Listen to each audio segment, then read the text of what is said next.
Hi friends, today I want to show you how I transformed mint leaves into a fine silver ring. In the last days I was preparing my garden for summer and I saw that the mint plants exploded. As I'm really a big fan of mint, in tea, in food, everywhere to calm down my pitta, I thought, hey, why not creating a ring of it? So let's get into it. At first, I cut a 2 cm strip of baking paper to cover my ring mandrel. I found that using artclaysilver, my rings shrink 4 to 5 sizes on my mandrel. I want to make a size 12, so I produce my ring in size 17. Make it slightly overlap and secure it with tape. Then let's prepare our surface, tools and hands. I love to work on ceramic tiles.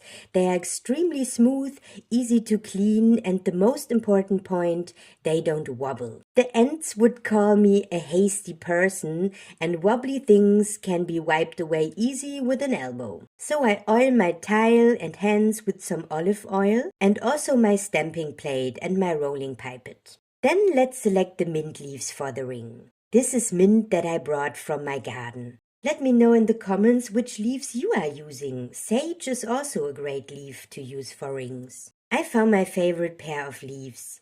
The leaves should be long enough to wrap around a size 17, which is my index finger, and should slightly overlap. Now let's roll out our clay. I roll it out on a stamp plate to achieve a subtle texture on the inner side.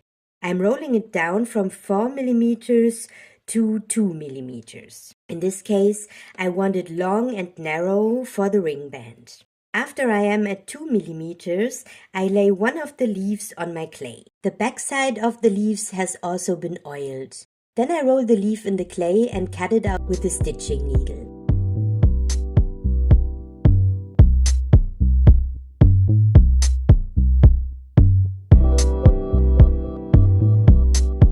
The first leaf is then transferred into the area of size 17 on my mandrel. Be careful that it does not fall off. Then I cut the second leaf and repeat the process.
remove the overlapping tips of the leaves.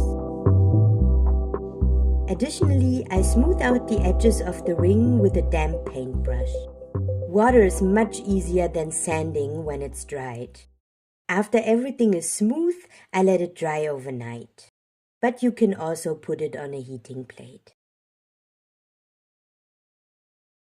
When removing the ring from the mandrel, it will probably stick to the baking paper. Just remove both carefully. Then you can easily remove the baking paper. Now let's refine the ring.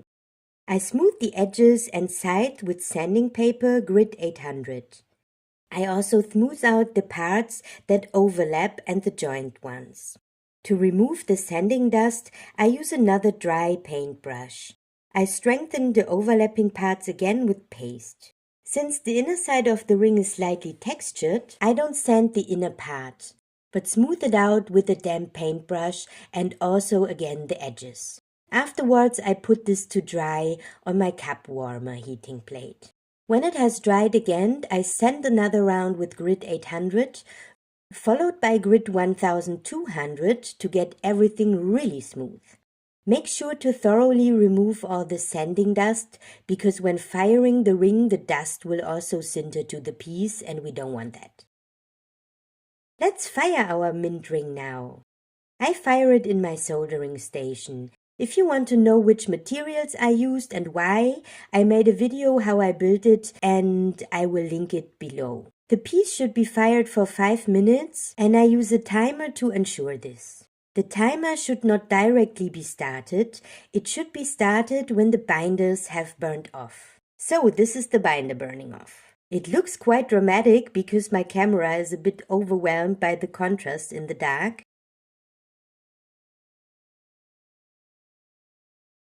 Afterwards, I start my timer. You should maintain a peachy glow when firing, not lemon, that would be close to melting. Also be careful when your piece starts to shimmer and look wet during the firing process, that's close to melting too. After the piece is fired, I quench it in cold water. You can quench pieces that don't contain stones. Stones should never be quenched because they may break. This is our piece after firing with the matte, slightly porous surface. By brushing and polishing, the pores are closed and the silver gets hardened and compressed, leading to a wonderful shiny finish. I have put my ring into my tumbler to polish it, and this is the result.